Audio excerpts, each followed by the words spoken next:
In 1900, the Great Galveston Hurricane devastated Texas, becoming the deadliest natural disaster in U.S. history with thousands losing their lives.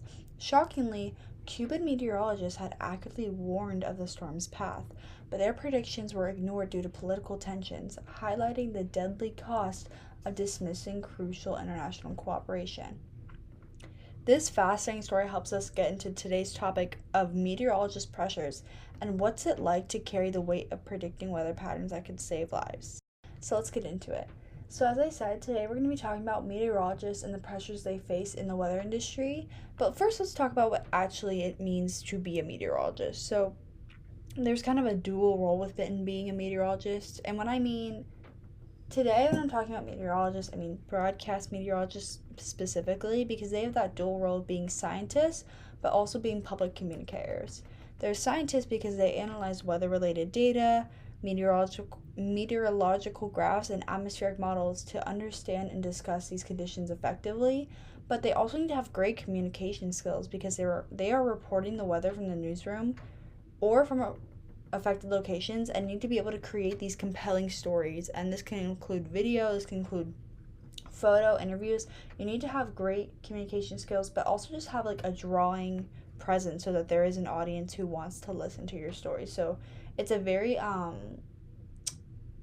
I find it very interesting career because you can kind of be a math nerd, be a sciencey, physicsy, like really interested in this complex science and complex mathematical thermodynamics and all that, but you also need to have this compelling and fascinating personality that makes people want to watch you on screen.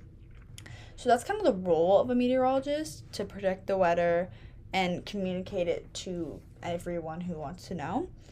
But there are a lot of pressures of accurate forecasting. Obviously, there's a major importance to weather forecasting as it provides early warnings for severe weather events such as storms, floods, heat waves, cold snaps, and it enables individuals, communities, and industries to prepare and take proactive measures, and these can save lives. People in the past, meteorologists in the past, have talked about how their weather coverage has been able to get people to evacuate on time and also just minimize property damage by protecting their property, taking the accurate measures. It supports critical sectors like agriculture, transportation, and energy because, again, based on these weather predictions, they are able to optimize operations and kind of figure out, okay, this is what we need to do when there's a hurricane, a tornado, etc. But meteorologists often face a lot of public scrutiny with the media. They face a lot of criticism when these weather predictions are inaccurate, particularly during these like major events like hurricanes. It's funny. I remember, obviously, if you don't know, I want to be a meteorologist, and every time, without fail, I tell someone I want to do that. They're like, "Oh, good thing you want to do a career where they're always wrong." So, I mean, that's kind of a joke, but like it is a common misconception that like meteorologists don't know what they're talking about. And yeah, so public criticism can range from accusations like of incompetence, personal attacks at their intelligence. And people just also have really high expectations. People tend to focus on very minor missed details or errors, but they're not actually understanding the complexity and inherent uncertainty of weather forecasting. There is no 100%. It's very, very hard to get it 100% accurate. So meteorologists are doing their best of their abilities to get the most accurate forecast we can. So an example of this is recently in Hurricane Helen, which was like only a couple months ago. Right now, for context, forecasting, specifically hurricane forecasting, is at an ultimate high. It's at its most accurate in years, and we've really had some like revolutionary new tools come in for hurricane forecasting. Yet, meteorologists said they've never faced so much skepticism, hatred, and conspiracy-minded pushback as they have with Hurricane Helen. They've been mostly falsely accused on like social media. By the way, I'm getting this information specifically about Hurricane Helen from the New York Times and CBS, who did some articles on this that I found interesting. I'll link them. But yeah, these were some meteorologists who were interviewed specifically about Hurricane Helen and the scrutiny they faced. But anyways, They were mainly being accused of, I know this sounds genuinely insane, but it's true, um, trying to quote unquote steer hurricanes towards Florida or Appalachia. Um, some have reported threats of violence online, while others say they've experienced personal attacks in person at bars, at malls, etc. But yeah, a lot of this is like a political almost background of people saying, like, from a certain political standpoint, like they're steering it towards more red states or like a certain political party state, whether that be red or blue. And it's just, there's no genuine, like, proof, evidence. It makes absolutely no sense. It's very irrational. But specifically with Hurricane Helen, lots of meteorologists have been facing scrutiny on that. But there's also been a lot of mental health challenges for meteorologists in the past couple of years, including like stress and anxiety. Meteorologists often work specifically when you're starting out a 24/7 schedule. Like they are getting up at 3 a.m. to do the 6 a.m. broadcast, or they're sleeping throughout the whole day to get up to do the 9 a.m. Like they just have these crazy schedules. Um, Especially during severe weather events. So, meteorologists can be on airs for hours upon hours at a time while waiting for updates on the situation. I actually interviewed a meteorologist, a local one, and he told me that when he is forecasting or broadcasting like a forecast of a major weather event, that like he has this giant tablet on the side and it has a group me pulled up, and updates on the group me are people texting on this group me saying like, this street just had a power line crash, this street just had this, the weather intensified here, and like whatever. And it's how he can stay on TV for these hours upon hours on end while still providing very important and very necessary information to the public. There can also be, so there's obviously a lot of stress from that, but there's also a lot of feelings of guilt and responsibility when forecasts don't align with the actual outcomes. This is a quote from Kim Clocko McLean for NBC News, and she said, "Losing people in a weather disaster is like a doctor losing a patient on the operating table. Forecasters feel like they can save everyone. They take it personally."